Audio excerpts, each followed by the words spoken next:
पेक्षा जास्त नेत्यांना बोलवलं होतं, जे नेते आज मंत्रिपदाची शपथ घेणार आहेत आणि त्यामध्ये होते महाराष्ट्रातले ज्येष्ठ खासदार प्रतापराव जाधव स्वतः होते। काय नेमकी चर्चा झाली? मोदींनी मार्गदर्शन केलेलं आहे, रोडमॅप तयार करायला देखील सांगितल्याचं समजतं।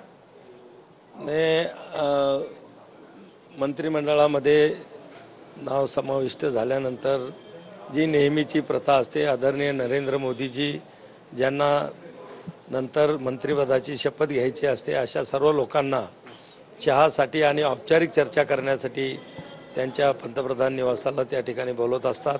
त्या पद्धतीने बोलावलं। त्यांनी मंत्री म्हणून कसं काम करायचं, कसं वागायचं याबद्दलचं अतिशय चांगलं मार्गदर्शन सगळ्या आमच्यासारख्या नवीन मंत्र्याची शपथ घेणाऱ्या लोकांना त्या ठिकाणी केलं आणि चांगलं काम देशासाठी, देशाच्या विकासासाठी त्या ठिकाणी आपलं संपूर्ण समर्पण देऊन काम करण्याच्या संबंधातलं मार्गदर्शन केलं।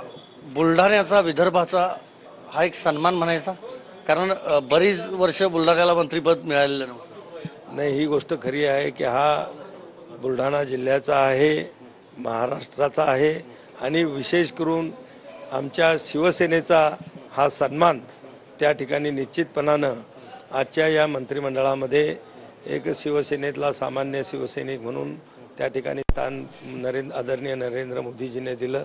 तर हा आमच्या सगळ्यांचा, आपल्या महाराष्ट्रातील जनतेचा सगळ्यांचा हा सन्मान आहे। पंचायत समितीपासून तुमचा राजकीय प्रवास जो आहे तो सुरू झालेला होता, तो थेट संसदेच्या केंद्रीय मंत्रिपदापर्यंत पोहोचलेला आहे।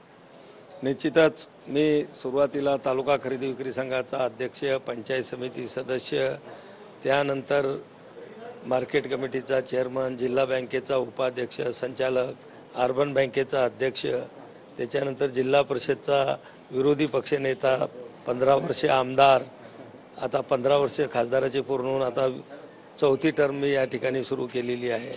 या सगळा प्रवास हा निश्चितच चांगला त्या ठिकाणी झाला।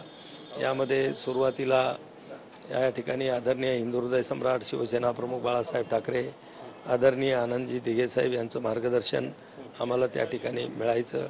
आता या नवीन काळामध्ये एकनाथराव शिंदे साहेबांच्या नेतृत्वामध्ये निश्चित चांगलं काम महाराष्ट्रामध्ये आम्ही सगळे करत आहोत। शेवटचा माझा प्रश्न आहे, काय वाटतं खात्याबद्दल? काय तुमची काय इच्छा आहे किंवा काय?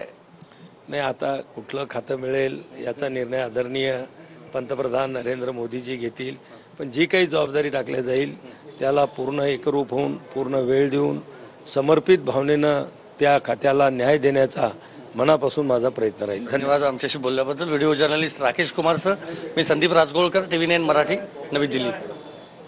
त्यातून तुम्हाला माफ करतो, पण तुम्हाला तिथं